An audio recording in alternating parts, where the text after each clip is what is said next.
Voilà, pour terminer, après avoir évoqué Aristote, je vous demande de rechercher quelques exemples permettant de définir et d'illustrer les marques employeurs.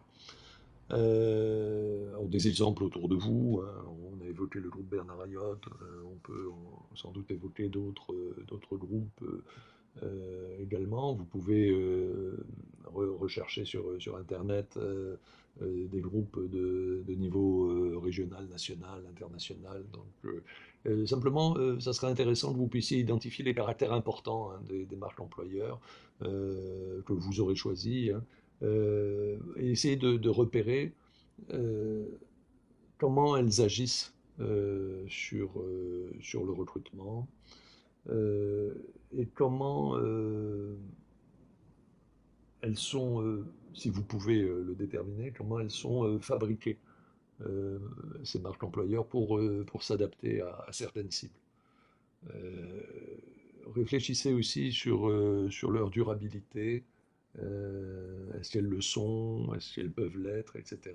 Ça serait intéressant. Et puis, essayer d'élargir, hein, le questionnement sur la marque employeur.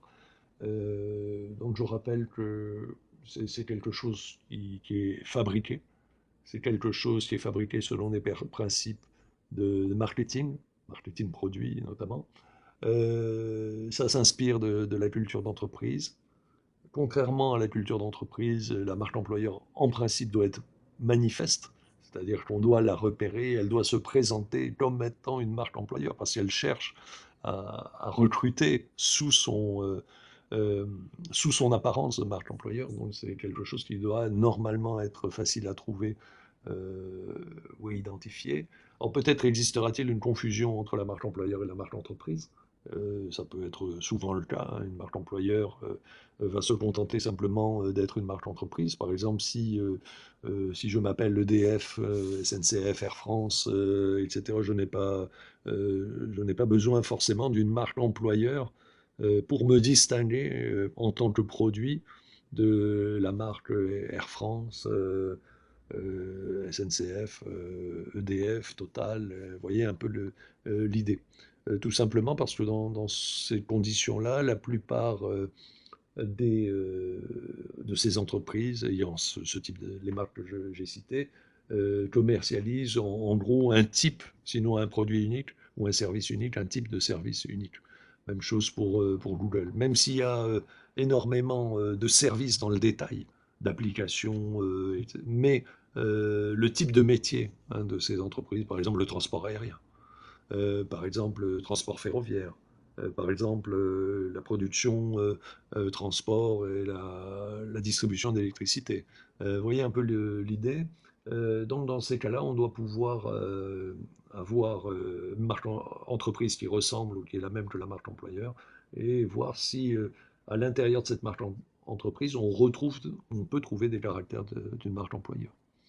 Même chose pour des entreprises de taille plus petite, hein. J'évoquais à l'échelle régionale le groupe Bernard Ayotte, etc., ou d'autres groupes, éventuellement Mon Plaisir ou autres. Est-ce qu'ils sont identifiés comme étant, ou parfaites, hein, comme étant des marques employeurs? Voilà, et donc voilà, on a terminé cette partie du cours. On va examiner maintenant la deuxième partie du cours qui va nous permettre d'essayer, enfin d'essayer de comprendre la demande d'emploi, comprendre les comportements de ce que j'appelle un peu improprement ou indélicatement les cibles du marketing RH. On vient de voir comment on peut comprendre l'offre d'emploi, comprendre donc le comportement de la firme et ses objectifs en matière de marketing et ressources humaines. Là, on va essayer de comprendre la demande, après avoir compris l'offre, essayer de comprendre la demande et le comportement des cibles, hein, du marketing RH. Tout ça, ça fait partie de cet ensemble où on essaye de comprendre les éléments de base, hein, du marketing, des ressources humaines et de la marque employeur. Je vous remercie.